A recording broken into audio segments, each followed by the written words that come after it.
We've all heard the phrase, a picture is worth 1,000 words. This couldn't be more true online. Users move quickly through social media feeds or on websites, absorbing information along the way. It's super important that your imagery instills the right message for your brand. Having a good enough image is no longer acceptable when publishing content online. Here's a couple of options to consider. Camera technology is so good these days, a do-it-yourself photo can definitely be sufficient. The price of a good quality digital SLR or mirrorless camera is so accessible now that almost anyone can take good quality, high resolution photos. Truthfully though, most smartphone cameras are of a comparable quality. The trick is to understand the basics of photography in order to frame your shots better than the average Joe. If you go down this route, consider a short course or watch some tutorials on YouTube. Some important concepts are the rule of thirds and making the most of natural light.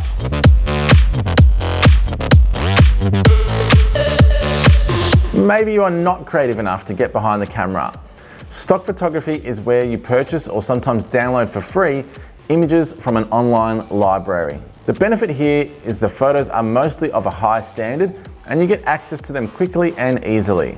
Just about anything you can think of is available in these libraries, even the strangest things. Some of the best quality paid options for stock photography are Shutterstock, iStock Photo, Adobe Stock, and Envato Elements. With these options, you will either sign up for a membership plan or pre-purchase a block of credits. Expect to spend between $20 to as much as $200 per image in some cases. Then there are the free options. Free stock photography shot to fame with the website Unsplash that offered very artistic, extremely high quality images for absolutely nothing. Since then, the library has grown to become absolutely enormous and there are a lot of useful images, not just the artistic ones. Unsplash is generally my first go-to option as the standard is so high and it's for free. If I can't find the image I am after there, I can then consider if what I need needs to be high standard, then I'm looking at the paid sites, or if the standard doesn't matter that much, in which case I would consider one of the following: Pixabay, Pexels, Visual Hunt, or freephotos.cc.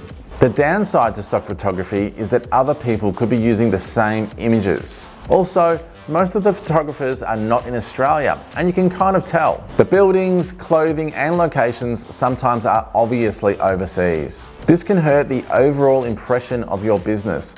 Are you actually Australian? Do you have a location here? Can you not afford a camera of your own? It depends where you are using your images, of course, what the expectation will be.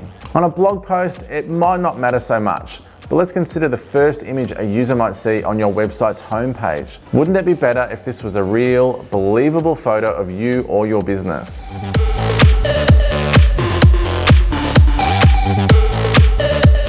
Nothing beats acquiring a library of your own images from a professional photographer. The impact this investment will make compared to all other costs in your marketing is phenomenally stacked. Users are far more savvy these days when it comes to sniffing out legitimate businesses.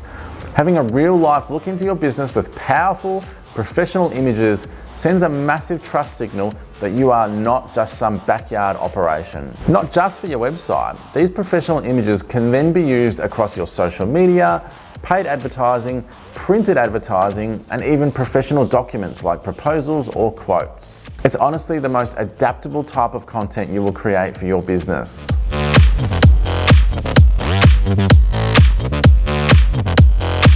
When you are adding images to your website, it's very important that they are optimized for speed. Website visitors will not sit around and wait to download your 40 megapixel image from your magnificent new Canon DSLR. There are two elements to consider for image optimization: resolution and file size. You want your images to look clear on most screens, but the higher the resolution, the higher the file size. As a general rule of thumb, the majority of screens sit at 1920 by 1080 pixels or less. Yes, the fancy Apple iMacs are higher, but we're trying to strike a balance here. It's not a bad idea to resize your images to be this size if your images will appear full screen, or even smaller if you are only placing a small image in your page's content.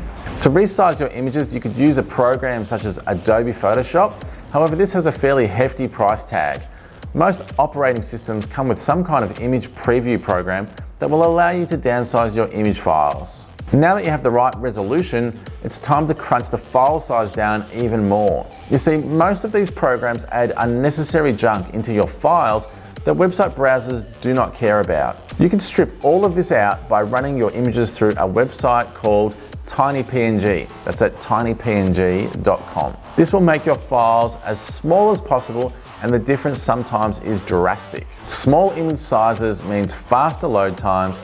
Faster load times equals happier users and happier Google, which means better search rankings, which means even more happy users. It's very much worth investing a little time in getting the right imagery for your business and then optimizing these images for maximum impact.